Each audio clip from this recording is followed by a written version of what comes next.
राहुल गांधींनी अमेरिकेमध्ये आरक्षणासंदर्भात एक वादग्रस्त विधान केलं की सगळं समान आल्यावर आम्ही आरक्षणाचा विचार करू म्हणून।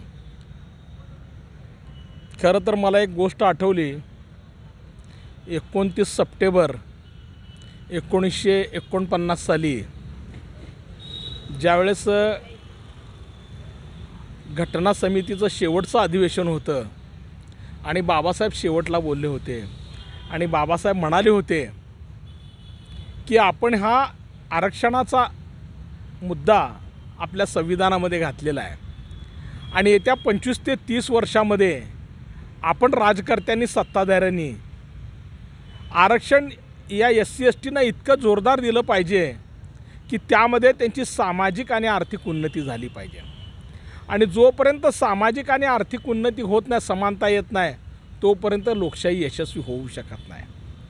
आणि बाबासाहेब म्हणाले होते की पुढे जाऊन या 25-30 वर्षात जर आपण ह्या आरक्षणाचा भस्मासूर इथं खतम केलो नाही तर येत्या काळामध्ये प्रत्येकाला वाटेल की मला आरक्षण पाहिजे आणि त्यामुळं प्रत्येक देशातला प्रत्येक नागरिक आरक्षणासाठी भांडायला सुरुवात करेल। खरं तर राहुल गांधीचं बोलणंच किती हास्यास्पद आहे बघा।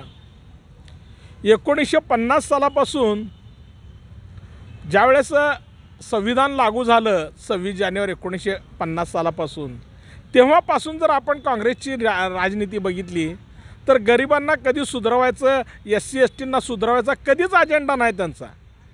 कुणाला तरी उभा करायचं, कोर्टामध्ये जायचं आणि कोर्टामधून निकाल घ्यायचं। इंदिरा साहनीचं बघा 50%च्या ह्याच्याबद्दल।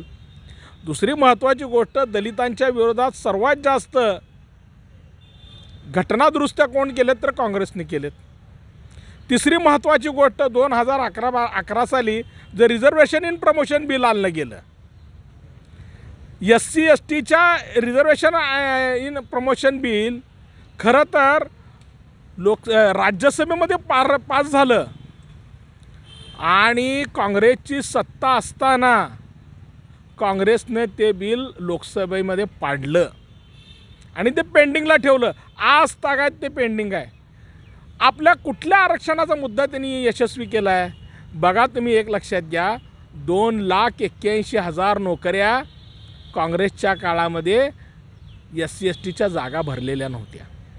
ज्या जागा भरा लागल्या त्यामध्ये ह्या जागा मिळत नाहीत असं सांगून ओपनच्या जागा भरण्यात आल्या।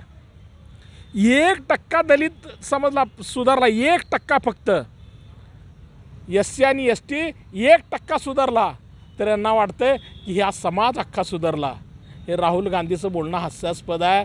राहुल गांधीला मी सांगू इच्छितो, बाबा तुझ्या अगोदर तुझ्या बापाचं राज्य होतं, तुझ्या बापानी काय केलं नाही, त्याच्या अगोदर तुझ्या बापाच्या आईचं राज्य होतं इंदिरा गांधीचं, तिनं काय केलं नाही, त्याच्या अगोदर तुझ्या बापाच्या आईच्या बापाचं म्हणजे जवाहरलाल नेहरूचं सरकार होतं, तुम्ही काहीही केलेलं नाही आहे।